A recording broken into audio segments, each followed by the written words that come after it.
The Director General of the BBC, George Entwistle, has resigned. He stepped down over his handling of a report by the BBC's Newsnight programme that led to a former Conservative politician being wrongly implicated on the internet in child sex abuse allegations. The BBC and the programme were already under intense scrutiny for dropping an investigation into the former BBC star Jimmy Savile. Mr Entwistle said stepping down was the honourable thing to do. Our home editor, Mark Easton, reports. With the BBC facing what he called a crisis of trust, George Entwistle's task today was to try and restore confidence with a series of interviews. But his hesitant performances proved to be the final acts of a Director General who tonight announced his resignation just 54 days after taking up the job.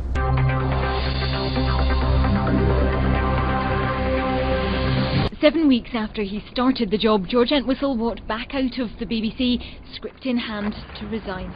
In light of the fact that the Director General is also the Editor-in-Chief and ultimately responsible for all content, and in light of the unacceptable journalistic standards of the Newsnight film broadcast on Friday 2nd November, I have decided that the honourable thing to do is to step down from the post of Director General.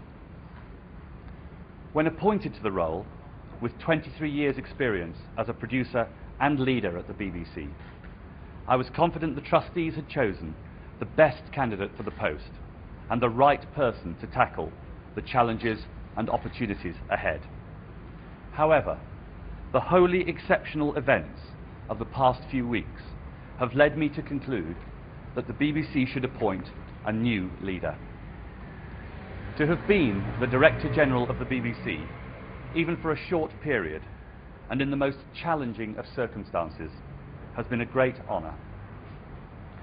While there is understandable public concern over a number of issues well covered in the media, which I'm confident will be addressed by the review process, we must not lose sight of the fact that the BBC is full of people of the greatest talent and the highest integrity. That's what will continue to make it the finest broadcaster in the world. Beside him, the chairman of the BBC Trust, the man who had appointed him, it seems ironic now, as a safe pair of hands. George Entwistle has worked for the BBC for 23 years. He exemplifies the finest values of public service broadcasting.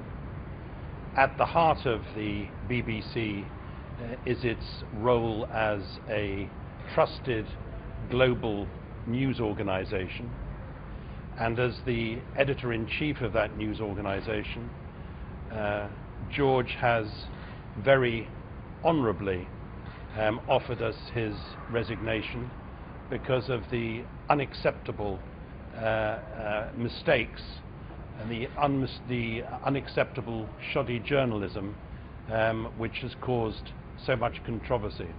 I would just like to say again that I think George Entwistle has behaved extremely honourably in the best standards of journalism of integrity. Thank you.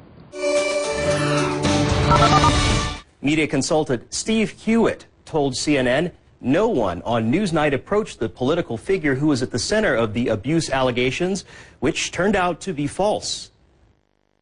The problem here was it was Newsnight, a high-profile, big-time, high production value, highly respected flagship BBC programme that broadcasted. That's the problem. Good journalistic practice should have led the BBC to check the story with the person they were going to say it about, even though they were not going to name him.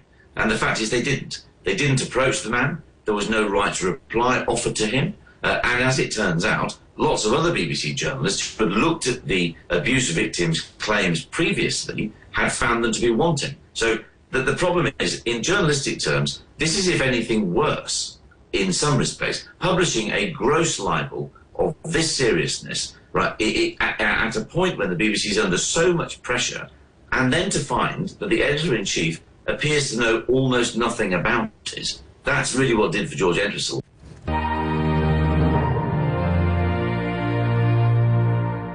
So how did it get to this? The first disaster was the Jimmy Savile scandal, a household name British entertainer for 4 decades, outed after his death as a serial paedophile by the BBC's biggest competitor.